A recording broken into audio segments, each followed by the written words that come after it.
Hi, everybody. I'm pleased to be here on Zoom with New Hampshire's 10th Episcopal Bishop, Robert Hirschfeld, as we celebrate the 188th birthday of William Woodruff Niles, New Hampshire's third bishop and founder in 1886 of St. Mary's School for Girls, now the White Mountain School.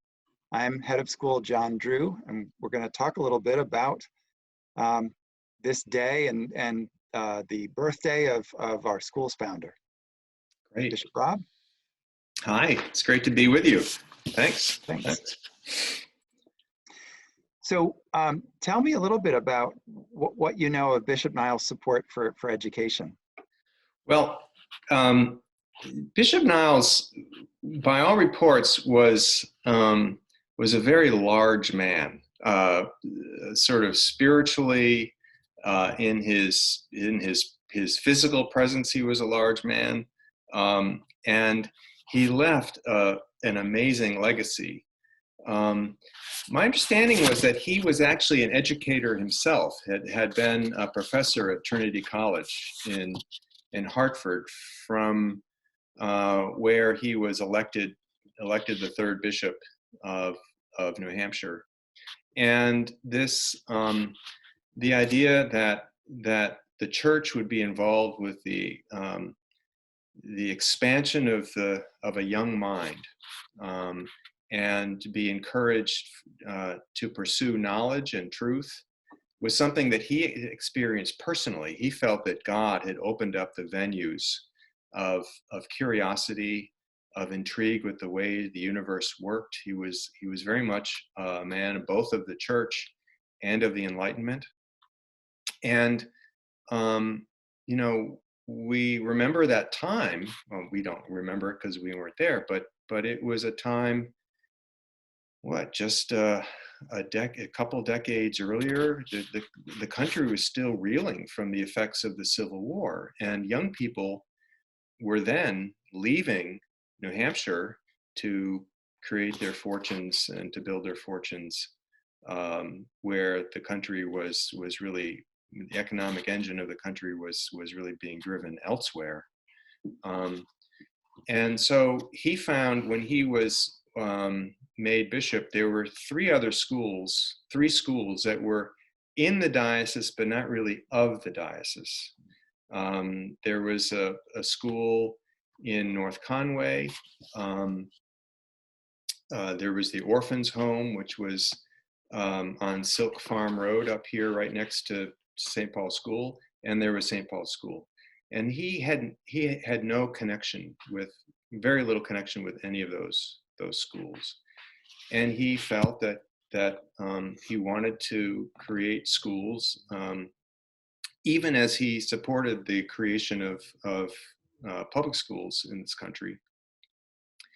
He wanted schools that were going to be able to provide an education for children of clergy, children who were what were called of more modest means than the boys, and they were all boys at that point, who were attending St. Paul's School. And thus, St. Mary's School for Girls was born here in Concord, and the Holderness School for Boys on the Holderness Plain were created. And you know the story of the White Mountains, of St. Mary's School for Girls, and how that eventually became the White Mountain School. Yeah, it is. It's interesting, and I feel like it's in keeping with the themes of the original St. Mary's, that when Aunt Dot, the then head, moved the school up here in the 30s, I love the idea of, to have young people see things greater than themselves in the mountains is a wonderful image. Right. It feels very real now. Yeah. Tell me a little bit about what you think of the role of Episcopal schools in 2020, and maybe in particular during the pandemic. Well, there's certainly, in the midst of a pandemic, we're seeing, just in the church and culturally, some increased and enhanced questioning among people. What is the meaning of life? What is really essential? What what makes for a good life. There's a sense of deeper, I guess, sense of urgency about these questions, because we're realizing that life is not permanent, that there's a fragility to life. And they're watching leaders in our country struggle with leadership, questions of that balance between what are goods and what are the pursuits of goods, and what is a good, healthy life. And, do we get the economy chugging again, or do we preserve life? And, these have becoming sort of conflicting questions. And so I find having a school that is really eager to open up those big moral questions. What is the good life? What is a holy life? Is there something beyond what we see and what we feel and touch that speaks to something of the spirit, or even of the soul? What is a soul? What endures beyond these things? These are not questions that one is even encouraged, maybe not even allowed to ask in a public school. And for me, they're the questions. They're questions that run up there as high as the questions of how do we figure out the cold fusion problem. They need to be companion questions. And so I'm finding a place like the White Mountain School, my own engagement with it as a member of the board, to be so encouraged and gratified. And I think Bishop Niles would be gratified to know that these are questions that the school does not shun, but encourages. Even just, and you can see that it embodies, in a sense, of living community that cares for one another. As people find their way, as young people find who they are and what makes them unique, and what they and what are their particular gifts, and to place that in that context, are there some examples that you could think of where that has happened, or that's encouraged in particular ways that bring you a sense of, that are gratifying for you to see? Yeah. I think there are, I think about one moment from last fall when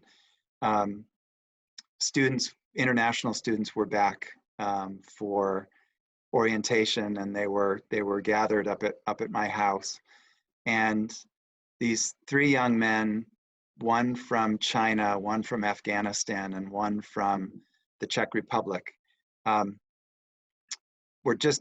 had randomly bumped into each other. One was new to the school, the other two were returning students.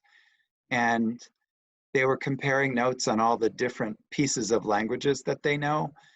And then more than that, sort of little bits and pieces of their life experience. And they were remarking on how it was very different to describe who they were in the different languages that they knew.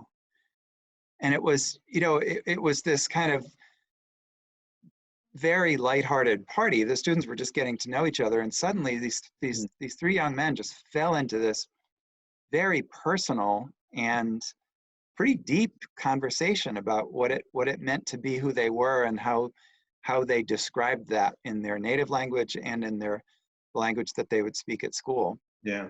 And it was, as one of my first experiences with students on campus, it was just so striking to me that I thought, wow, this is going to be a great place. I love that students are finding those questions and those moments so quickly upon talking to each other. I really appreciate you taking the time on Bishop Niles' birthday. Well, I have one more thing to tell you about Bishop Niles. I'd like to, tell us more about. So we believe that the building where I now am right today, at this moment, on 63 Green Street, on the corner of Green and Center Street, right catty corner from the State House, is actually haunted by Bishop Niles. Really? We found we sometimes come in here and we think, shades that were drawn are suddenly lifted up. Lights that were shut off are suddenly turned on. We don't know why. They're inexplicably so. There is a little, what's called a tabernacle, where one of the Eucharistic elements or vessels which was his. It's like a box with some silver chalice and a paten. It was discovered in the basement here, and the key just showed up after years of not knowing where the key was. And we think his spirit lives. And so I'm guided by that loving, guiding, firm, and very large presence. That's a great image. I appreciate that. Well, thank you so much for right. conversation today. And as always, good to talk. Always good to talk with you, John. All right. Thank you.